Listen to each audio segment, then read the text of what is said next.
ശ്രീ വടക്കുംനാഥ ക്ഷേത്രം.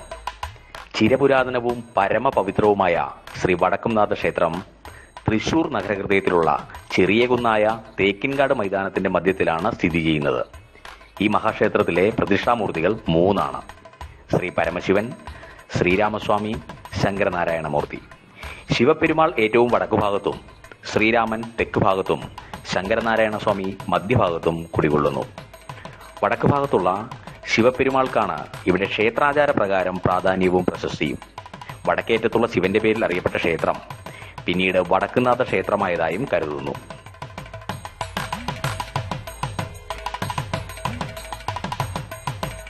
പാർവതി സമേതനായി കൈലാസത്തിലമരുന്ന സദാശിവനായാണ് വടക്കുംനാഥനെ സങ്കല്പിച്ചു വരുന്നത്. പരബ്രഹ്മ സങ്കല്പവുമുണ്ട്. കേരളത്തിലെ ഏറ്റവും വലിയ മതിൽക്കെട്ടുള്ള വടക്കുംനാഥ ക്ഷേത്രം 20 ഏക്കർ വിസ്താരമേറിയതാണ്. മതിൽക്കെട്ടിന് പുറത്ത് പ്രത്യേകം ക്ഷേത്രങ്ങളിൽ സുബ്രഹ്മണ്യ സ്വാമിയും ഗണപതി ഭഗവാനും പ്രതിഷ്ഠകളായിട്ടുണ്ട്. കൂടാതെ ക്ഷേത്രത്തിനുള്ളിൽ നിരവധി പ്രതിഷ്ഠാമൂർത്തികളും അസംഖ്യം ഉപമൂർത്തികളും കുടികൊള്ളുന്നു. തൃശ്ശിവപ്പേരൂർ എന്നാണ് തൃശ്ശൂരിന്റെ പേര്. 3 ശിവന്റെ അമ്പലങ്ങൾ ചേർന്നതാണ് തൃശ്ശിവപ്പേരൂർ. അതിൽ പ്രധാനം ഈ വടക്കുംനാഥ ക്ഷേത്രമാണ്. ഏകദേശം 1500 കൊല്ലത്തിന് മുമ്പ് ഇവിടെ വന്നിട്ടുള്ളതാണ് ഈ ക്ഷേത്രം. പണ്ട് വടക്കുംനാഥൻ ഇങ്ങനെ വിടവക്കുന്നിനാഥൻ എന്നാണ് വടക്കുംനാഥനാവാൻ കാരണം. വിടവം എന്ന് പറഞ്ഞാൽ കാളയാണ്. പണ്ട് ഇവിടെ ഒരു വടക്കുംനാഥന് ഇരിക്കാൻ വേണ്ടി ഒരു സ്ഥലം അന്വേഷിച്ച് നിന്നപ്പോ വടക്കുംനാഥന്റെ ഭൂതഗണത്തിലെ ഒരാളെ സിംഹോദരനെ ഇവിടേക്ക് പറഞ്ഞു വിട്ടു. സിംഹോദരൻ ഇവിടെ നിന്ന് നല്ല സ്ഥലം കണ്ടപ്പോ ആളിവിടെ നിന്നു. വടക്കുംനാഥൻ നിന്നിരുന്ന സ്ഥലം പൂങ്കുന്ന് പറയും. അതിപ്പോ പൂങ്കുന്നാണ്. പൂങ്കുന്നാണ് അതിന്റെ ശരി. അപ്പൊ അവിടെ പുഷ്പവൃഷ്ടി നടന്നു. അവിടെയാണ് ആളവിടുന്ന് തിരിച്ചു വന്ന് നോക്കിയപ്പോ ഇവിടെ സിംഹോദരൻ ഇവിടെ ഇരിക്കുകയാണ്. അപ്പൊ വടക്കുംനാഥൻ ചോദിച്ചു. വടക്കുംനാഥൻ അവരുടെ മുമ്പിലിരുന്നു. സിംഹോദരന് ശാപം കൊടുത്തു. എന്റെ മുമ്പിലത്തെ കാടിക്കുഴിയിലത്തെ വെള്ളം മുഴുവൻ നിന്റെ ഇടയ്ക്ക് വരട്ടെ ശാപം കൊടുത്ത ജന്മമാണ് സിംഹോദരൻ. വടക്കുംനാഥൻ ഇവിടെ വന്ന് ആദ്യം ഇവിടെ ശ്രീമുഖസ്ഥാനം എന്ന് പറഞ്ഞ ഇവിടെ ക്ഷേത്രത്തിൽ മുമ്പിൽ ആളുണ്ട്. അവിടെയാണ് വന്നിരുന്നത്. അവിടെ നിന്നാണ് പരശുരാമന്റെ ഇത് പ്രകാരം അകത്തേക്ക് പ്രതിഷ്ഠിച്ചത്. 3 ഇപ്പോ വടക്കുംനാഥൻ, വടക്കുംനാഥൻ ക്ഷേത്രം, കോട്ടപ്പുറം, ഇരട്ടച്ചിറ, ഈ 3 ക്ഷേത്രങ്ങൾ ചേർന്നാണ് തൃശ്ശിവപ്പേരൂർ. 3 ശിവന്റെ അമ്പലങ്ങളുള്ളതാണ്. അതിന്റെ ഏറ്റവും പ്രധാന വഴിപാട് നെയ്യാട്ടമാണ്. വടക്കുംനാഥന്റെ ശിവലിംഗം ഇതുവരെ ആരും കണ്ടിട്ടില്ല. നമ്മൾ തോന്നുന്നത് 14 അടി ഒരു നെയ്മലയാണ് കാണുക. തെക്കൻ കൈലാസം എന്നാണ് ഇപ്പൊ പറയുന്നത്. ഈ നെയ്മല കണ്ടു കഴിഞ്ഞാൽ നമ്മളൊരു കൈലാസത്തിൽ ഒരു പ്രതീതിയാണ്. ശിവലിംഗം കണ്ട ആൾക്കാർ ആരും ഇല്ല. എല്ലാ ദിവസവും കാലത്ത് നെയ്യപരിപാടിയോട് കൂടിയാണ് ശിവന്റെ പരിപാടികൾ തുടങ്ങുക.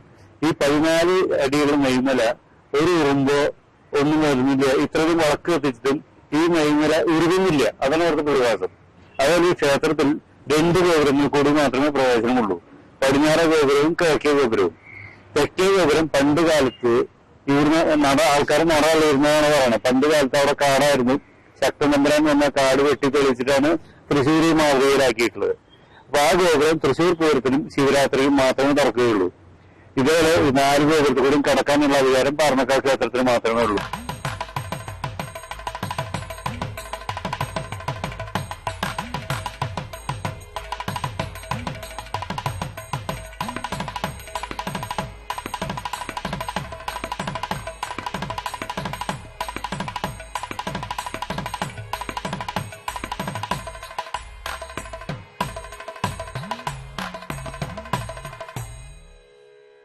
എല്ലാ ക്ഷേത്രത്തിലും തിടപ്പുള്ളിക്ക് മണിക്കിണർ പതിവുണ്ട്. വടക്കുംനാഥനിൽ മണിക്കിണറില്ല. പുറത്ത് സൂര്യപുഷ്കരണി, ചന്ദ്രപുഷ്കരണി 2 കുളങ്ങളാണുള്ളത്. ഈ സൂര്യപുഷ്കരണിയുടെ ജലം പണ്ട് തിരുമേനിമാർ ചുമന്ന് കൊണ്ടാണ് അഭിഷേകം ചെയ്യുന്നത്. ഇപ്പൊ കാലം മാറി. ഇപ്പോഴും സൂര്യപുഷ്കരണിയുടെ ജലം മാത്രമാണ് ഉപയോഗിക്കുന്നത്. അത് വടക്കുംനാഥൻ അഭിഷേകം ചെയ്യാൻ ആ ജലം മാത്രമേ ഉപയോഗിക്കുന്നുള്ളൂ. ഈ സൂര്യപുഷ്കരണി ഒരു കുന്നിന്റെ മുകളിലാണ് ഈ വടക്കുംനാഥ ക്ഷേത്രമുള്ളത്. പക്ഷെ ഈ 2 സൂര്യപുഷ്കരണിയും ചന്ദ്രപുഷ്കരണിയും ഇതേവരെ പറ്റിയിട്ടില്ല. കേരളത്തിലെ എല്ലാ സ്ഥലത്തും കിണറുകൾ വെറ്റുമ്പോഴും ഇവിടെ വെള്ളം പറ്റാറില്ല. പിന്നെ ക്ഷേത്രത്തിന്റെ പ്രത്യേകത എന്ന് വെച്ചാൽ വടക്കുംനാഥനും പാർവതിയും തെക്ക് അങ്ങോട്ട് കിഴക്കും പടിഞ്ഞാറും തിരിഞ്ഞാണ് ഇരിക്കുന്നത്. പിന്നെ ഇവിടെ ഉദയാസ്തമന പൂജ പറഞ്ഞാൽ ബാക്കിയുള്ള ക്ഷേത്രം പോലെ അടച്ചുപൂജയൊന്നുമില്ല. ഉദയം മുതൽ അസ്തമയം വരെ വിഘ്നേശ്വരൻ ഗണപതിക്ക് അപ്പമുണ്ടാക്കി നേദിക്കുകയാണ് ഉദയാസ്തമന പൂജ പ്രത്യേകത. അതും ഗണപതിയുടെ ഇവിടുത്തെ പ്രതീക്ഷ ഗണപതി തലപ്പള്ളിയിൽ നോക്കിയിരിക്കുകയാണ്. അവിടെ അപ്പം ഉണ്ടാക്കണം നോക്കി ആൾ മോഹിച്ചിരിക്കുകയാണ്. ആ ഉണ്ടാക്കുന്ന അപ്പം മുഴുവൻ ആൾക്ക് നേദിക്കും. ഉദയാസ്തമന പ്രത്യേകത അതാണ്. പിന്നെ ഇവിടെ വേളിയോത്ത് പുഷ്പാഞ്ജലി ഉണ്ട്. അതെല്ലാം 30 തിങ്കളാഴ്ചയും തന്ത്രിയുടെ നേതൃത്വത്തിലാണ് നടത്തുക. ഈ വേളിയോത്ത് പുഷ്പാഞ്ജലി എന്ന് പറഞ്ഞാൽ സ്ത്രീകൾക്ക് കല്യാണം കഴിയാത്ത ആൾക്കാർക്ക് നെടുമഗറ്റത്തിനു വേണ്ടി നടത്തുന്ന വേടിയത്ത് പുഷ്പാഞ്ജലി.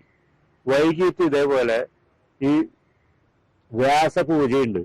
എന്നുവെച്ചാൽ വ്യാസനെ പൂജിക്കുന്ന ഒരു ക്ഷേത്രം വടക്കുന്നതിന്റെ മാത്രമേ ഉള്ളൂ എന്റെ അറിവ്.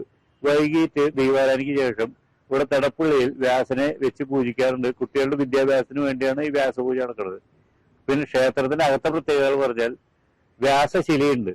വ്യാസശില വ്യാസൻ അവിടെ ഇരുന്നിട്ടാണ് വടക്കുന്നതിനെ പ്രാർത്ഥിച്ചിട്ടുള്ളതെന്ന് പറയുന്നത്. അപ്പൊ വ്യാസശില ആൾക്കാർക്ക് 364 ദിവസവും ഉദയം മുതൽ അസ്തമയം വരെ ഹരിശ്രീ ഗണപതിയെ നമ്മൾ എഴുതുന്ന ഒരു സ്ഥലമാണ്. ഒരു ദിവസം കുറവെന്ന് വെച്ചാൽ അടച്ചുപൂജ ദിവസം ആരും അവിടെ എഴുതാറില്ല. പിന്നെ അതിന്റെ ഉള്ളിൽ തന്നെ നമുക്ക് മൃതസഞ്ജീവിനി തറയുണ്ട്. പണ്ട് ലക്ഷ്മണൻ ബോധം കെട്ട് കിടക്കുമ്പോ ഹനുമാൻ മൃതസഞ്ജീവിനി തറ മൃതസഞ്ജീവിനി കൊണ്ടുപോകുമ്പോൾ ഒരു ഭാഗം ഇതിൽ വീണു എന്നാണ് വിശ്വാസം. ഈ മൃതസഞ്ജീവിനി തറയിൽ നിന്നും നിങ്ങൾ ഒരു പുല്ലെടുത്ത് തലയിൽ വെച്ചാൽ അന്ന് മൃത്യു ഉണ്ടാവില്ല എന്നൊരു വിചാരവുമുണ്ട്. പിന്നെ വടക്കുന്നതില് 4 പൂജകളാണ്: തന്ത്രി പൂജ, ബ്രഹ്മചാരി പൂജ, സന്യാസി പൂജ, യോഗാദ്രി പൂജ. അപ്പൊ ഈ ബ്രഹ്മചാരി പൂജയ്ക്ക് ഇവിടെ പുറപ്പെടാശാന്തിയാണ്. മേശാന്തിമാര് പുറപ്പെടാശാന്തിയായിട്ട് അവരാണ് ചെയ്യണത്. സന്യാസി പൂജയ്ക്ക് ഇവിടെ ബ്രഹ്മസം നടത്തുന്ന ആള് വന്ന് ചെയ്യും. അവിടുത്തെ സന്യാസി വന്നാണ് ചെയ്യുക. പിന്നെ ഗൃഹസ്ഥാശ്രമ പൂജയുണ്ട്. കല്യാണം കഴിഞ്ഞവരാണ് ചെയ്യുക. അപ്പൊ ഇവിടുത്തെ മേശാന്തിമാർ അത് ചെയ്യും. യോഗാതിരി പൂജ ഇപ്പൊ നിന്നിരിക്കുകയാണ്. പണ്ട് കാലത്ത് യോഗാതിരി വന്ന് പൂജ ചെയ്തിരുന്നു. ഇപ്പൊ യോഗാതിരി മാറി ഇപ്പൊ കോർപ്പറേഷനൊക്കെ ആയപ്പോ യോഗാതിരി പൂജ നിന്നു. 5 ഇതേപോലെ പ്രധാനപ്പെട്ട പൂജകളുള്ള ഒരു ക്ഷേത്രം വടക്കുന്ന ക്ഷേത്രമാണ്. പിന്നെ വടക്കുന്നതിന്റെ ഈ ശിവലിംഗം കണ്ട ആൾക്കാർ ആരും ഇല്ല. ഈ മല തന്നെ കാണാറുള്ളൂ. അത് കാരണം ഇവിടെ നമുക്ക് എന്താണെന്ന് വെച്ചാൽ ബാക്കി വേറെ ഈ പ്രദോഷ പൂജകളൊന്നും ഇല്ല. പ്രദോഷം എന്ന് പറയുമ്പോൾ നമുക്ക് പ്രദോഷാഭിഷേകം ശിവലിംഗത്തിന് ചെയ്യണം. ഇവിടെ അത് പറ്റില്ല. അതിൽ ധാര ചെയ്യണമെങ്കിൽ ശംഖാഭിഷേകമാണ്. ഈ ധാര ശിവന്റെ തലയിൽ ഒഴിക്കണം. ഇവിടെ ശംഖാഭിഷേകമാണ് പതിവ്. പിന്നെ വടക്കുന്നതിന് ഏറ്റവും പ്രധാനം നെയ്യാട്ടവും കൂവളമാലയുമാണ്. വേറെ പ്രധാന വഴിപാടുകളൊന്നും ഇല്ല.